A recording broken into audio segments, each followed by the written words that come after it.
Hello dear student, কেমন আছো? I hope প্রত্যেকে শুধু ভালো নয়, ভীষণ ভীষণ ভালো আছো। দেখো, এখানে একটা কোশ্চেন আছে। প্রশ্নটা কি? P plus Q sine theta এর ক্ষুদ্রতম মান ও বৃহত্তম মান যথাক্রমে 9 এবং 7 হলে পি আর কিউ এর মান কত সেটা আমাকে বের করতে হবে। পি এর মান আর কিউ এর মান। দেখো, আমি একটা কাজ করব। সাইন থিটার মানটা সব থেকে ছোট কত আর সব থেকে বড় কত সেটা আগে জানবো। সাইন থিটা এর সব থেকে ছোট মান হচ্ছে -1, তাই তো? আর সাইন থিটার সব থেকে বড় মান কত হবে? 1। এবার দেখো, এবার এই জায়গাটা আমি যদি এখানে সৃষ্টি করতে হয় তাহলে আমাকে পি দিয়ে গুণ করতে হবে। তাহলে এদিকে যেমন থাকলো থাকলো পি সাইন থিটা। এবারে আমি যদি ইকুয়েশনের এদিকে করি পি দিয়ে গুণ, তাহলে এখানেও অবশ্যই পি দিয়ে গুণ করলে কি হয়ে যাবে? -1টা মাইনাস, সরি এটা কিউ দিয়ে গুণ করছি, এটা মাইনাস কিউ হয়ে যাবে।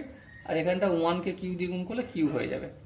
আবার দেখো, এখানে আমি যদি প্লাস পি আনি, ঠিক আছে, P plus Q sine theta, মানে কি করলাম? এখানে প্লাস পি আনলাম। সো আমাকে এই দিকটাও কি করতে হবে? কিউ ছিল প্লাস পি করলাম। এখানে কি ছিল? প্লাস মাইনাস কিউ ছিল, ঠিক আছে, মাইনাস কিউ ছিল, প্লাস পি আনলাম, এই পি আনলাম। তাহলে এটা পি মাইনাস কিউটা কি হয়ে গেল? Less value.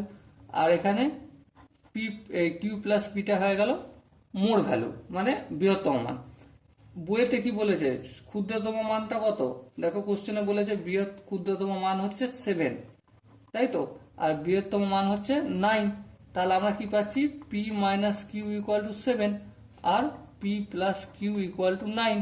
এখান থেকে আমরা ফটাফট করে P plus Q equal to 9, P minus Q equal to 7 যদি ক্যালকুলেশন করি তাহলে 2p সমান কি বেরোবে? 16 বেরোবে। তাহলে পি সমান কত? 8 পাবো, তাই না?